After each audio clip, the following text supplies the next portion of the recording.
നീണ്ട 10 വർഷം ഭരണത്തിന് പുറത്തു നിൽക്കേണ്ടി വന്നെങ്കിലും ശക്തമായ തിരിച്ചുവരവുണ്ടാകുമെന്ന ആത്മവിശ്വാസത്തിലാണ് UDF.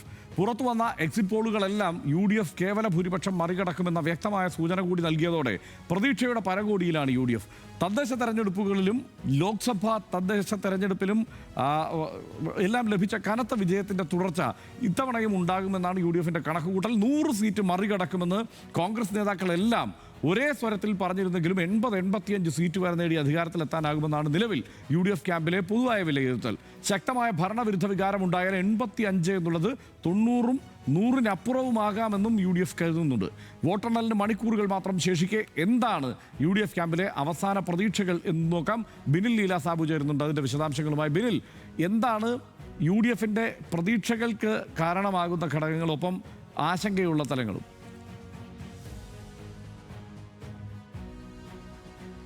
ഹർഷൻ സനീഷ് നേരത്തെ പറഞ്ഞതുപോലെ ഇഞ്ചോടിഞ്ച് പോരാട്ടം എന്ന് തന്നെയാണ് UDF ക്യാമ്പ് കരുതുന്നത്. തുടക്കത്തിൽ അവർ 100 സീറ്റുകൾ, അവസാനം എക്സിറ്റ് പോൾ വന്നതിന് പിന്നാലെ 90-ലധികം സീറ്റുകൾ, എക്സിറ്റ് പോളുകൾ അങ്ങനെ പറയുമ്പോൾ പോലും 90-ലധികം സീറ്റുകൾ പറയുമ്പോൾ അവർ പറയുന്നത് 85 സീറ്റ് വരെ, 75 മുതൽ 85 സീറ്റ് വരെ എന്ന് തന്നെയാണ് കണക്ക് കൂട്ടുന്നത്. എന്നാൽ ജയം ഉറപ്പാണെന്ന് നേതാക്കൾ പറയുകയും ചെയ്യുന്നു. ഇവിടെ എക്സിറ്റ് പോൾ ഫലങ്ങൾ നോക്കിക്കഴിഞ്ഞാൽ നമുക്കറിയാം, അതിൽ ആക്സിസ് മൈ ഇന്ത്യ മാത്രമാണ് ഏകദേശം പരമാവധി 90 സീറ്റ് എന്ന് പറഞ്ഞിട്ടുള്ളത്. ബാക്കി ഇപ്പോൾ ഏറ്റവും ഒടുവിൽ വന്ന ചാണക്യ അല്ലാതെ ബാക്കി എല്ലാം പറഞ്ഞത് UDF വരും. പക്ഷേ അവിടെ ഇഞ്ചോടിഞ്ച് പോരാട്ടം എന്ന് തന്നെയാണ് ചൂണ്ടിക്കാട്ടിയത്. നമ്മൾ നേതാക്കളോട് ഏറ്റവും ഒടുവിൽ സംസാരിക്കുമ്പോൾ പോലും അവർ പറയുന്നത് ഇഞ്ചോടിഞ്ച് പോരാട്ടം തന്നെയാണ്. പക്ഷേ പ്രതീക്ഷിക്കാത്ത ചില മണ്ഡലങ്ങൾ ഒപ്പം നിൽക്കും എന്നാണ് അവരുടെ ഒരു പ്രതീക്ഷ. പ്രത്യേകിച്ച് തിരുവനന്തപുരത്ത് 14 മണ്ഡലങ്ങളുണ്ട്. അവിടെ ഇപ്പോൾ നിലവിൽ ഒരു MLA മാത്രമാണ് UDFന് ഉള്ളത്. അത് 6 ആയി ഉയരും എന്നാണ് അവരുടെ പ്രതീക്ഷ. 6 ആയില്ലെങ്കിൽ പക്ഷേ 4 ആയിട്ടെങ്കിലും ഉയർന്നു വരും എന്നാണ് പ്രതീക്ഷയുള്ളത്. കൊല്ലത്തും സമാനമായ രീതിയിൽ അവർ പറയുന്നത് ഇങ്ങനെയാണ്. ഏകദേശം ഒരു 5000 വോട്ടിന് താഴെയുള്ള പല മണ്ഡലങ്ങളുമുണ്ട്. ആ മണ്ഡലങ്ങൾ പിടിച്ചെടുക്കാനുള്ള എല്ലാ വർക്കും താഴെത്തട്ടിൽ ഉണ്ടായിട്ടുണ്ട്. പ്രത്യേകിച്ച് അമ്പലപ്പുഴയൊക്കെ അവർ സജീവമായി കണ്ണുവെക്കുന്ന മണ്ഡലമാണ്. അവർ G. സുധാകരനെ സ്ഥാനാർത്ഥിയാക്കിയതോടെ അല്ലെങ്കിൽ പിന്തുണ പ്രഖ്യാപിച്ചതോടെ ആ മണ്ഡലം ഒപ്പം നിൽക്കുമെന്ന ഉറച്ച പ്രതീക്ഷ അവിടെയുണ്ട്. അതോടൊപ്പം തന്നെ ഇപ്പോൾ മുകളിലേക്ക് വന്നാൽ മധ്യ കേരളത്തിലാകട്ടെ എറണാകുളത്തും ഇടുക്കിയിലും പ്രതീക്ഷിക്കാത്ത ചില സീറ്റുകൾ വരും. പത്തനംതിട്ടയിൽ ഒരു കാര്യമായ മുന്നേറ്റം ഉണ്ടാക്കാൻ കഴിയും. പ്രത്യേകിച്ച് റാന്നിയിലടക്കം പിടിച്ചെടുക്കാൻ കഴിയുമെന്ന് അവിടെയുള്ള നേതാക്കൾ പറയുന്നുണ്ട്. അതോടൊപ്പം ഇടുക്കിയിലേക്ക് വന്നാൽ ഇടുക്കിയിലും ചില സീറ്റുകൾ, ഇടുക്കി മണ്ഡലം തന്നെ ഒപ്പം നിൽക്കും എന്ന സൂചന അവർക്കുണ്ട്. അല്ലെങ്കിൽ അത്തരം കണക്കുകൂട്ടൽ UDFന്, കോൺഗ്രസിന് ഉണ്ട്. എറണാകുളത്തും ഉള്ള മുന്നേറ്റം അതേപടി നിർത്താൻ കഴിയുമെന്ന് പ്രതീക്ഷിക്കുന്നു. തൃശ്ശൂരും അതേ സാധ്യത തന്നെയാണ്. കോഴിക്കോടാണ് വലിയ പ്രതീക്ഷയുള്ളത്. നാദാപുരം അടക്കം അവർക്ക് ഒപ്പം നിൽക്കുമെന്ന വലിയ പ്രതീക്ഷ ഉണ്ട്. ഇങ്ങനെ ഈ ചെറിയ വോട്ടുകൾ, അതായത് ഏകദേശം 5000 താഴെ വോട്ടുകൾ ഉള്ള, അങ്ങനെ ജയിച്ച LDF ജയിച്ച മണ്ഡലങ്ങളിൽ ജയിച്ചു കയറാൻ കഴിയും എന്ന പ്രതീക്ഷയാണ് അവർക്കുള്ളത്. നേരത്തെ പറയുന്നതുപോലെ ഉപതെരഞ്ഞെടുപ്പിലും തദ്ദേശത്തിലും ഒക്കെയുള്ള വിശ്വാസം മാത്രമല്ല, അതായിരുന്നെങ്കിൽ വലിയ ഒരു മാർജിൻ ജയിക്കാൻ 90-ലധികം സീറ്റുകളിലേക്ക്, ആദ്യം മുതൽ പറയുന്ന 100-ലധികം സീറ്റുകളിലേക്ക് എന്ന കണക്കിലേക്കൊക്കെ UDF വരുമായിരുന്നു. പക്ഷേ ആ കണക്കുകൂട്ടലൊക്കെ അല്ലെങ്കിൽ ആ തദ്ദേശ തെരഞ്ഞെടുപ്പിനെയും അതിനു മുമ്പുള്ള ഉപതെരഞ്ഞെടുപ്പ് കണക്കിലെടുക്കുന്നില്ല. അങ്ങനെയല്ല, അവിടെ ഒരു ജയിക്കാൻ കഴിയുന്ന ഒരു രീതിയിലേക്ക്, അതായത് LDF സർക്കാർ മാറട്ടെ, UDF വരട്ടെ എന്നൊരു തോന്നൽ ജനങ്ങളിലേക്ക് ഉണ്ടായിട്ടുണ്ട് എന്ന് നേതാക്കൾ പറയുന്നുണ്ട്. ശക്തമായ ഭരണവിരുദ്ധ വികാരം ഉണ്ട് എന്ന് നേതാക്കൾ ഇപ്പോൾ പറയുന്നില്ല. പക്ഷേ എങ്കിൽ പോലും ഈ സർക്കാർ മാറട്ടെ എന്നൊരു നിലപാട് ജനങ്ങൾ എടുത്തിട്ടുണ്ട്. അതിന്റെ പ്രതിഫലനം നാളെ ഉണ്ടാകുമെന്നാണ് UDFിന്റെ പ്രധാനപ്പെട്ട നേതാക്കളെല്ലാം തന്നെ പറയുകയും ചെയ്യുന്നത്. എന്തായാലും തിരുവനന്തപുരം അടക്കം ജില്ലകളിലേക്ക് വലിയ മുന്നേറ്റം അവർ പ്രതീക്ഷിക്കുകയാണ്. ഈ പറഞ്ഞതുപോലെ ചെറിയ വോട്ടുകൾക്ക്, നിസ്സാര വോട്ടുകൾക്ക് ജയിച്ച മണ്ഡലങ്ങൾ പിടിച്ചെടുത്ത് അധികാരത്തിലേക്ക് വരാൻ കഴിയുമെന്ന് ഉറച്ച വിശ്വാസമാണ് ഏറ്റവും ഒടുവിൽ നമ്മൾ സംസാരിക്കുമ്പോഴും നേതാക്കൾ പറയുന്നത്. ശരി ഹർഷ, ഇപ്പോൾ നമ്മൾ LDFിൻ്റെ കാര്യത്തിൽ അങ്ങനെ വിശദമായിട്ട് സംസാരിച്ചുകൊണ്ട് UDFിൻ്റെ കാര്യത്തിൽ ഞാൻ ചില കാര്യങ്ങൾ പറയട്ടെ. അതായത് ഇതിൽ പ്രധാനപ്പെട്ട ഒരു കാര്യം ആയിട്ട് എനിക്ക് തോന്നിയിട്ടുള്ളതെന്ന് എനിക്ക് തോന്നിയൊരു കാര്യമാണ്. അതായത് ഇവർ വിജയിക്കും UDF എന്ന നല്ല ആത്മവിശ്വാസം അവർക്കുണ്ടല്ലോ. ഒരൊറ്റ ലീഡർ അല്ലെങ്കിൽ മുഖ്യമന്ത്രി ഇന്നയാളാകും എന്നൊരു തോന്നൽ കൂടി ഉണ്ടായിരുന്നെങ്കിൽ അവരുടെ വിജയം കുറേ കൂടെ വലുതായിട്ടും കുറേ കൂടെ സ്പഷ്ടമായിട്ടും വ്യക്തമായിട്ടും വന്നേനെ.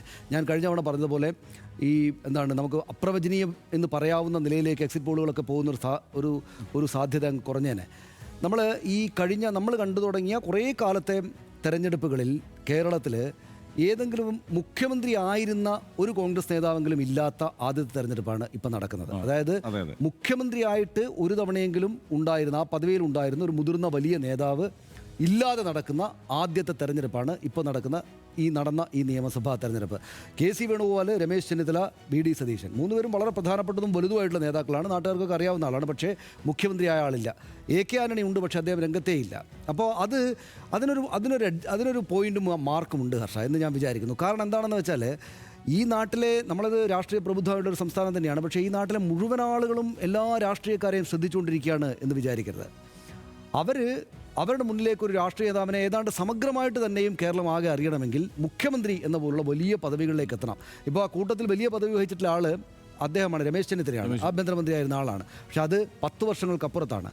പുതിയ 10 വർഷങ്ങൾക്ക് ശേഷം വന്ന വോട്ടർമാർക്കിടയിലൊക്കെ പിണറായി വിജയൻ നിൽക്കുന്നതിൻ്റെ ഒരുപാട് പിന്നിലാണ് ഈ 3 നേതാക്കൾ നിൽക്കുന്നത്. ഞാൻ പറഞ്ഞ പ്രചാരണപരമായിട്ടാണ്. ഇതുകൊണ്ട് എന്തെങ്കിലും ദോഷം ഉണ്ടാകുന്നല്ല ഞാൻ പറയുന്നത്. പക്ഷേ അവർക്ക് അത് മറികടക്കാനായിട്ട് ഒരു സിംഗിൾ ലീഡർ എന്ന നിലയിലേക്ക് മുന്നോട്ട് വെച്ചിരുന്നെങ്കിൽ അവരിപ്പോൾ പ്രതീക്ഷിക്കുന്ന ഈ മുന്നേറ്റം ഉണ്ടല്ലോ, അത് അതേക്കാൾ കൂടുതലായിട്ടുള്ള മുന്നേറ്റം ഉണ്ടായിരുന്നു. ഒരുപക്ഷെ ഞാൻ നേരത്തെ കഴിഞ്ഞ ദിവസങ്ങൾ വിചാരിക്കായിരുന്നു ഇപ്പോൾ ഉണ്ടായിരിക്കുന്ന ഈ തർക്കം ഉണ്ടല്ലോ, മുഖ്യമന്ത്രി തർക്കം, അതിൻ്റെ ഒരു ഛായ ആദ്യഘട്ടത്തിൽ ഉണ്ടാവുകയും അതിനകത്തൊരു ചെറിയ യഥാർത്ഥത്തിൽ കോൺഗ്രസിനകത്തെ വഴക്കുകൾ അവർക്ക് നെഗറ്റീവായിട്ട് മാത്രമല്ല ഇവരെ പോസിറ്റീവായിട്ടും പലപ്പോഴും പ്രതിഫലിക്കാറുണ്ട്. അവരുടെ ഗ്രൂപ്പ് വഴക്കാണല്ലോ അവരെ ശക്തിപ്പെടുത്താറ്. അതുകൊണ്ട് ഇപ്പോൾ നടക്കുന്ന വോട്ട് എടുപ്പിന് ശേഷം നടന്ന ഈ പരസ്പരമുള്ള ഇന്ന ആളുകളുടെ പേര് പറഞ്ഞുകൊണ്ടുള്ള ഫ്ലക്സ് വെക്കലൊക്കെ ഒരുപക്ഷെ തെരഞ്ഞെടുപ്പിന് വോട്ടിങ്ങിന് മുമ്പ് നടന്നിരുന്നെങ്കിൽ ഈ നേതാക്കളെ മുഴുവനായിട്ട് തന്നെയും സമ്പൂർണ്ണമായിട്ട് ഏറ്റവും ചെറുപ്പക്കാരായിട്ടുള്ള രാഷ്ട്രീയം ശ്രദ്ധിക്കാത്ത എന്നാൽ ഡിസൈസീവായിട്ടുള്ള വോട്ട് വീഴുന്ന ആളുകൾക്ക് മനസ്സിലാക്കാൻ കുറെ കൂടെ സുഘടിതമായിട്ട് പിണറായി വിജയൻ മാത്രമല്ല വളരെ ശക്തരും വലുതുമായിട്ടുള്ള നേതാക്കൾ, ഇപ്പോൾ കെ സി വേണുഗോപാൽ വളരെ പ്രധാനപ്പെട്ട നേതാവാണ്, രമേശ് ചെന്നിത്തല വലിയ രാഷ്ട്രീയ പാരമ്പര്യമുള്ള ആളാണ്, വി ഡി സതീശൻ, പിന്നെ വി ഡി സതീശനെയാണ് ആ കൂട്ടത്തിൽ പ്രതിപക്ഷ നേതാവെന്ന നിലയ്ക്ക് കുറേ കാലമായിട്ട് ആൾക്ക് അറിയുന്നത്. അപ്പോൾ അതുകൊണ്ട് ആ ഒരു പോയിന്റ് കൂടെ ഒരുപക്ഷേ അങ്ങനെ വന്നിരുന്നെങ്കിൽ ഗുണം ചെയ്തേനെ. പക്ഷേ അങ്ങനെ വന്നാൽ ദോഷം ചെയ്യുന്ന ചില കാര്യങ്ങൾ കൂടി ഉണ്ടാകുന്ന കരുതിയിട്ടായിരിക്കുമല്ലോ അവർ അതിലേക്ക് പോകാതിരുന്നത്. അതുകൊണ്ട് ഞാൻ വിചാരിക്കുന്നത് UDF പ്രതീക്ഷ വെക്കുന്നത് പോലെ തന്നെ അവർക്കൊരു പക്ഷേ നല്ല നേട്ടം വിജയം ഉണ്ടായേക്കാം. കാരണം അവർ വിചാരിക്കുന്ന പോലെ ന്യൂനപക്ഷ കൺസോൾട്ടേഷനൊക്കെ ഉണ്ടാകാം. ന്യൂനപക്ഷ കൺസോൾട്ടേഷൻ സംബന്ധിച്ച് എനിക്ക് ഒറ്റ പോയിൻ്റ് ഞാൻ പെട്ടെന്ന് പറഞ്ഞു നിർത്താം, നമുക്ക് മറ്റു കാര്യങ്ങളിലേക്ക് കൂടെ പോകേണ്ടതുകൊണ്ട് ഹർഷൻ സംസാരിക്കണം. അതായത് ന്യൂനപക്ഷ കൺസോൾട്ടേഷൻ എന്ന് പറയുമ്പോൾ മുസ്ലിം വോട്ടുകളുടെ ഏകീകരണം എന്നാണല്ലോ എല്ലാവരും ഉദ്ദേശിക്കുന്നത്. എനിക്ക് പക്ഷേ അതിനകത്ത് ചെറുതാണെങ്കിലും ഒരു സംശയമുണ്ട് ഹർഷ. അതായത് നമ്മുടെ നാട്ടിലെ മുസ്ലിം സമുദായത്തിൽപ്പെട്ട ആളുകൾ മതം എന്ന മട്ടിൽ എല്ലാവരും കൂടെ ഒറ്റ ബ്ലോക്കായിട്ട് ഒരു തീരുമാനമെടുക്കുമെന്ന് വിശ്വസിക്കാൻ എനിക്ക് ഈ ഘട്ടത്തിൽ പോലും സാധിക്കുന്നില്ല. ജമാഅത്തെ ഇസ്ലാമിൽ തുടങ്ങിയിട്ട് പിന്നീട് എല്ലാവരും കൂടെ ഏറ്റുപിടിച്ചൊരു കാര്യമാണല്ലോ. അപ്പോൾ ഇസ്ലാം മതവിശ്വാസത്തിൽപ്പെട്ട ആളുകൾ മുഴുവൻ ഒരു മതവിശ്വാസത്തിൻ്റെ പേരിൽ ഒന്നിച്ചു നിന്ന് വോട്ട് ചെയ്യുന്നൊരു സ്ഥലമാണ് എന്ന് കേരളം എന്ന് പറയുന്നത്, അല്ലെങ്കിൽ ആ മതവിശ്വാസപ്പെട്ട ആളുകൾ തന്നെ ഒറ്റ അടിക്കങ്ങ് തീരുമാനമെടുക്കുന്ന ആളുകളാണെന്ന് എനിക്കിപ്പോൾ പോലും വിശ്വസിക്കാൻ വയ്യ. അവരെപ്പോഴും നമ്മുടെ നാട്ടിലെ ഏത് മതവിശ്വാസികളാണെങ്കിലും അവർ രാഷ്ട്രീയമായ കാരണങ്ങളാലാണ് വോട്ട് രേഖപ്പെടുത്താറ്. രാഷ്ട്രീയമായ കാരണങ്ങൾ ഇത്തവണ ന്യൂനപക്ഷ സമുദായത്തിൽപ്പെട്ട ആളുകൾക്കും LDFന് വോട്ട് ചെയ്യാൻ ഉണ്ടായിരുന്നു എന്ന് തന്നെ ഞാൻ ഇപ്പോഴും വിചാരിക്കുന്നു. നാളെ UDF വിജയിച്ചേക്കാം, LDF പരാജയപ്പെട്ടേക്കാം. പക്ഷേ ഞാൻ അപ്പോഴും വിചാരിക്കുന്നു ഈ മുസ്ലിം വോട്ടുകൾ ഒട്ടും LDFലേക്ക് പോകാത്തൊരു സാഹചര്യം ഉണ്ടാകുമെന്ന് ഞാൻ ഇപ്പോഴും വിചാരിക്കുന്നില്ല. അങ്ങനൊരു കൺസൾട്ടേഷൻ ഉണ്ടാകുമെന്ന് വിചാരിക്കുന്നില്ല. എന്തുകൊണ്ടാണെന്ന് വെച്ചാൽ അങ്ങനെയാണെങ്കിൽ SDPI പോലെ അങ്ങേയറ്റം വലിയ രാഷ്ട്രീയ ഇസ്ലാമായിരിക്കുന്ന അതിൻ്റെ അഗ്രസീവ് രൂപമായിരിക്കുന്ന SDPI അങ്ങനെ ഒരു ലാസ്റ്റ് മിനിറ്റിലെ നിലപാട് സ്വീകരിക്കില്ലായിരുന്നു എന്ന് വിചാരിക്കുന്ന ആളാണ് ഞാൻ. പിന്നെ അങ്ങനെ സംഭവിക്കുകയാണെങ്കിൽ എല്ലാവരും പറയുന്നു UDF വിജയിക്കുന്നതിൻ്റെ ഏറ്റവും പ്രധാനപ്പെട്ട ഘടകങ്ങളിൽ ഒന്ന് ന്യൂനപക്ഷ വോട്ടുകളുടെ കൺസോൾട്ടേഷൻ ആയിരിക്കും എന്ന് പറയുമ്പോൾ ന്യൂനപക്ഷ വോട്ടുകൾക്ക് അങ്ങനെ കൺസോൾട്ടേറ്റ് ചെയ്യാം.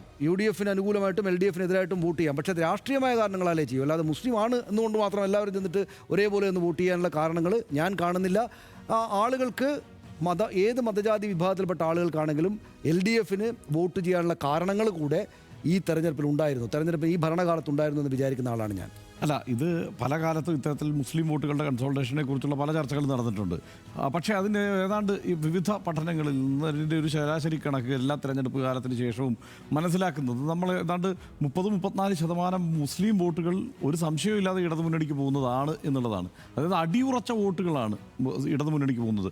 അതൊരു ചെറിയ കണക്കല്ലല്ലോ. ഇപ്പം 34% വോട്ട് LDFന് കിട്ടുന്നു എന്ന് പറയുമ്പോൾ ഇവിടെ മുസ്ലിം ലീഗിനെ പോലുള്ള പാർട്ടി, കോൺഗ്രസ് പരമ്പരാഗതമായി ധാരാളം മുസ്ലിം വോട്ടുകളിൽ സ്വാധീനമുള്ള പാർട്ടി, ഇതെല്ലാം ഉള്ളപ്പോഴാണ് ഈ പറയുന്ന 34% വോട്ട് വരെ LDFന് CPMന് പോകുന്നത് എന്നുള്ളത് ഓർക്കണം. അപ്പോൾ അതെല്ലാം അത് ഞാൻ പറഞ്ഞില്ലേ, ആ നെറേറ്റീവ് സെറ്റ് ചെയ്തത് ആരാ? അത് UDF പോലും അതിലേക്ക് ചെന്ന് വീഴുകയാണ് ചെയ്തത് പിന്നീട്. അതല്ലെങ്കിൽ അവരുടെ പ്രയോഗങ്ങളിലും ഈ പറയുന്ന ഇതിൻ്റെ ചർച്ചകളിലും അതിലേക്ക് ചെന്ന് വീഴുക ചെയ്യുന്നത്. അത് സെറ്റ് ചെയ്തത് ജമാഅത്തെ ഇസ്ലാമിയാണെന്നുള്ള കാര്യത്തിൽ എനിക്ക് സംശയമൊന്നുമില്ല. അവരുടെ കേന്ദ്രങ്ങളാണ്, അവരുടെ മാധ്യമങ്ങളാണ് അങ്ങനെ ഒരു ആ നറേറ്റീവ് സെറ്റ് ചെയ്തത്, ആ ചർച്ച സെറ്റ് ചെയ്തത്, അതിനെ പതുക്കെ സോഷ്യൽ മീഡിയയിലെല്ലാം ഉയർത്തിക്കൊണ്ടുവന്നത്. അവർ ഈ പറഞ്ഞ അദൃശ്യവൽക്കരിക്കുകയാണ് ബാക്കിയുള്ള മുസ്ലിം വോട്ടർമാരെ എന്നുള്ളതാണ് അതിൻ്റെ പ്രശ്നം. അപ്പോൾ ഇടതു മുന്നണിക്കൊക്കെ വോട്ട് ചെയ്യുന്ന വോട്ടർമാരെ ആ നിലയ്ക്ക് അദൃശ്യവൽക്കരിക്കുന്നു. വർഗീയമായി ഈ നിലയ്ക്ക് ഇവർ ചിന്തിക്കുന്നവരാണ് എന്ന് വെച്ചാൽ കേരളത്തിലെ സനീഷ് പറഞ്ഞ തന്നെയാണ് അതിൻ്റെ അകത്ത് കാര്യം. അതായത് കേരളത്തിലെ മുസ്ലിങ്ങൾ ആ നിലയ്ക്ക് ചിന്തിക്കുന്നവരാണ് എന്ന് വ്യാജമായി ആദ്യഘട്ടം മുതൽ പ്രചരിപ്പിക്കാനുള്ള അത്യുത്സാഹം ഇവർ കാണിച്ചു. അതാണ് ഞാൻ പറഞ്ഞത്. അത് ആ നെറേറ്റീവ് സെറ്റ് ചെയ്യാൻ വേണ്ടിയിട്ടായിരുന്നു ഈ വിജയത്തിൻ്റെ അവകാശികൾ, UDF വിജയിച്ചാൽ ഈ വിജയത്തിൻ്റെ അവകാശികൾ അങ്ങനെ ഇത് സെറ്റ് ചെയ്തു തന്ന ഞങ്ങളാണ് എന്ന് സ്ഥാപിക്കാൻ കൂടിയുള്ള ശ്രമമാണ് യഥാർത്ഥത്തിൽ അവിടെ നടന്നത്. പക്ഷേ അത് ആ നിലയ്ക്കല്ല യഥാർത്ഥത്തിൽ കേരള മുസ്ലിം ചിന്തിക്കുന്നതോ അവർ വോട്ട് ചെയ്യുന്നതോ. പരിമിതമായ ഒരു വിഭാഗം ഉണ്ടാവും. പ്രചാരണ വേലകൾ, സ്വാഭാവികമായും പ്രചാരണ വേലകളിൽ ആ നിലയ്ക്ക് ചിലപ്പോൾ അതിനനുസരിച്ച് ചില കാര്യങ്ങൾ അവരെ സ്വാധീനിച്ചേക്കാം ചില വിഷയങ്ങൾ. പക്ഷേ അങ്ങനെയല്ല സാധാരണ വോട്ടർമാർ. ഇപ്പം ഞാൻ പറയട്ടെ, കേരളത്തിൽ സ്വത്വാദ സംഘടനകൾ ധാരാളമുണ്ട്, ദളിത് പാർട്ടികളുണ്ട്, സ്വത്വാദ സംഘടനകളുണ്ട്. ഇതെല്ലാം ഉള്ളപ്പോഴും ദളിത് വോട്ടുകൾ ഇടതുമുന്നണിക്ക് പോകുന്നു എന്നുള്ളത് യാഥാർത്ഥ്യമാണല്ലോ. പക്ഷേ പ്രചാരണത്തിലും ചർച്ചകളിലുമെല്ലാം ഈ വിഷയം എടുത്ത് മുന്നോട്ട് വയ്ക്കുകയും ആ സ്വത്വാദപരമായ കാര്യങ്ങൾ പറയുകയും ചെയ്യുന്നവർക്ക് ആ നിലയ്ക്കുള്ള ആ സംഘടനയ്ക്കുള്ളിൽ ആ സംഘടനയ്ക്ക് അകത്ത് അതിൻ്റെ ഒരു പിന്തുണയും ഒക്കെ കാണാം എന്നുള്ളത് ഒഴിച്ചാൽ അതിന് വെളിയിലേക്ക് രാഷ്ട്രീയമായ കാര്യങ്ങളിലേക്ക് വരുമ്പോൾ ഒരു രാഷ്ട്രീയമായി തന്നെയാണ് അവർ വോട്ട് ചെയ്യുക. ഇപ്പുറത്ത് വെള്ളാപ്പള്ളി നടേശൻ, എത്രയോ നാളായിട്ട് വെള്ളാപ്പള്ളി നടേശൻ ഈ യഥാർത്ഥത്തിൽ അദ്ദേഹത്തിൻ്റെ സംവിധാനം പണിയെടുക്കുന്നത്, അദ്ദേഹത്തിന് ചുറ്റും നിൽക്കുന്ന മുഴുവൻ സംവിധാനവും പണിയെടുക്കുന്നത് എന്തിനു വേണ്ടിയിട്ടാണ്? അത് ഇന്ത്യയുടെ വളർച്ചയ്ക്ക്, അല്ലെങ്കിൽ സംഘപരിവാറിൻ്റെ വളർച്ചയ്ക്ക് വേണ്ടിയിട്ട്, BJPയുടെ വളർച്ചയ്ക്ക് വേണ്ടിയിട്ടാണ് വെള്ളാപ്പള്ളി നടേശൻ്റെ ആ സംവിധാനം മുഴുവൻ പണിയെടുക്കുന്നത്.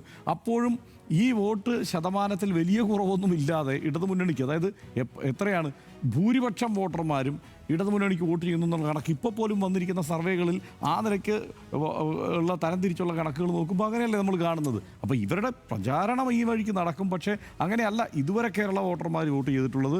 ഈ തെരഞ്ഞെടുപ്പിലും അങ്ങനെ ആയിക്കൊള്ളാൻ സാധ്യതയില്ല. ഞാൻ പറഞ്ഞത് അത് സെറ്റ് ചെയ്യാനുള്ള ശ്രമം അവർ വളരെ ബോധപൂർവ്വം നടത്തി, മുഴുവൻ ചർച്ചയും അതിലേക്ക് കൊണ്ടുവന്ന് നിർത്താനുള്ള ശ്രമം നടത്തി എന്നുള്ളതാണ്. അത് ഒറ്റ കാര്യം കൂടെ പറഞ്ഞു നിർത്താം. അതായത് UDFന് അനുകൂലമായിട്ട് ഒരുപാട് ഘടകങ്ങളുണ്ട് കേട്ടോ, നമ്മളതും പറയണം. അതായത് അതിലേറ്റവും പ്രധാനപ്പെട്ട കാര്യമായിട്ട് ഞാൻ കാണുന്നത്, UDF നാളെ വിജയിക്കുകയാണെങ്കിൽ അതിലേറ്റവും പ്രധാനപ്പെട്ട കാര്യമായിട്ട് കാണുന്നത്, അതെല്ലാവർക്കും അറിയാവുന്ന കാര്യമാണ്, UDFൻ്റെ താഴെത്തട്ടിലെ പ്രവർത്തകരുടെ ഊർജ്ജം എന്നത് വളരെ വളരെ വ്യക്തമായിരുന്നു. അതായത് 10 വർഷമായിട്ട് ഭരണമില്ല എന്ന ഒരു സാഹചര്യം അവരെ മൂഡ് ഓഫ് ആക്കി കളയല്ല ചെയ്തത്.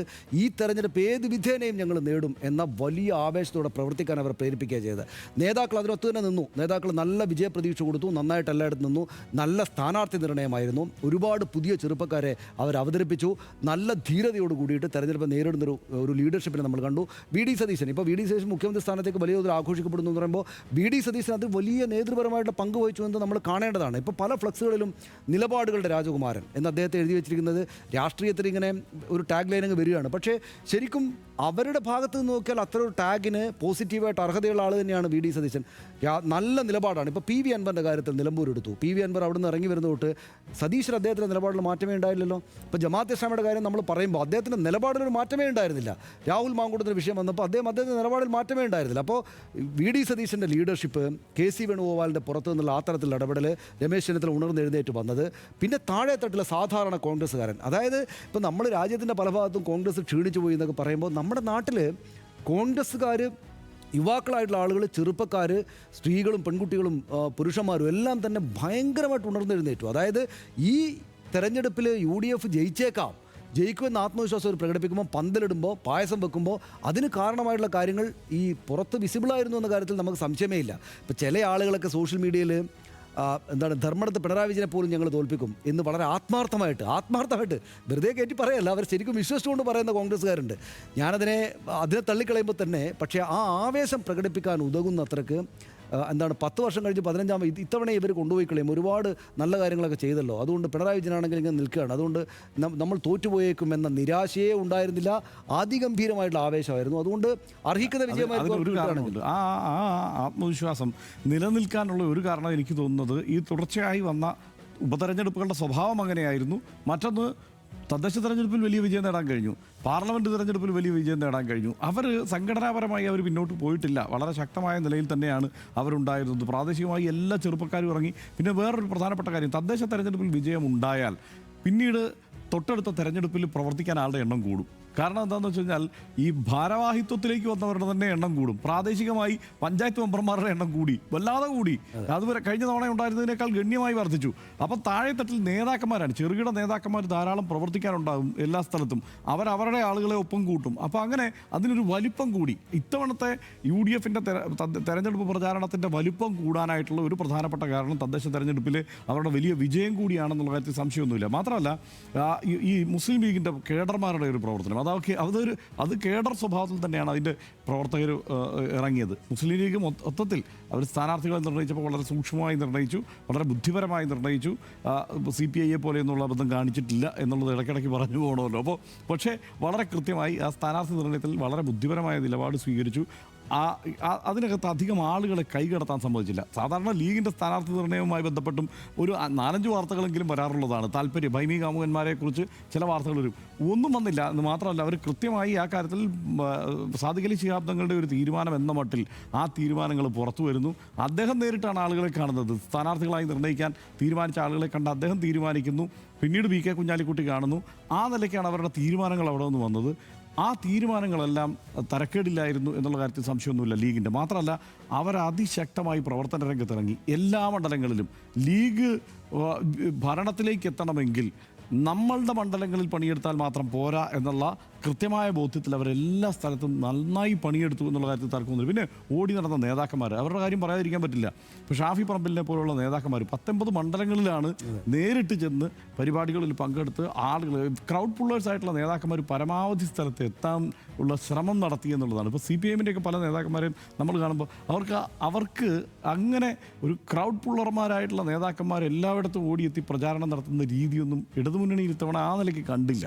അങ്ങനെ ആയിരുന്നില്ല. പിന്നെ പൊതുവെ അങ്ങനെ തോന്നുന്ന നേതാക്കന്മാർക്ക് സ്വതസിദ്ധമായ ശകലം മടിയുണ്ട് എന്നാണ് എനിക്ക് തോന്നുന്നത്. അത് ഒരു ആലസ്യം മൊത്തത്തിൽ ആ മട്ടിൽ പ്രചാരണ രംഗത്തുണ്ടായിരുന്നു. പിന്നെ താഴെത്തട്ടിൽ നോക്കിയാൽ ഒരു കാരണം UDFിൻ്റെ വിജയം ഉണ്ടാകുന്നെങ്കിൽ അതിനൊരു പ്രധാനപ്പെട്ട കാരണം ലെഫ്റ്റ് വോട്ടർമാരിലെ ഇടതുമുന്നണിയുടെ പ്രവർത്തകരിലെ ഈ ഒരു മന്ദിപ്പുണ്ടല്ലോ, അത് വളരെ എവിഡൻ്റ് ആയിരുന്നു പല മണ്ഡലങ്ങളിൽ നിന്നുള്ളത്. അതെല്ലാം അങ്ങനെ പല കാരണങ്ങൾ ഒരുമിച്ച് വന്നിട്ടുണ്ട്. നമുക്കേതായാലും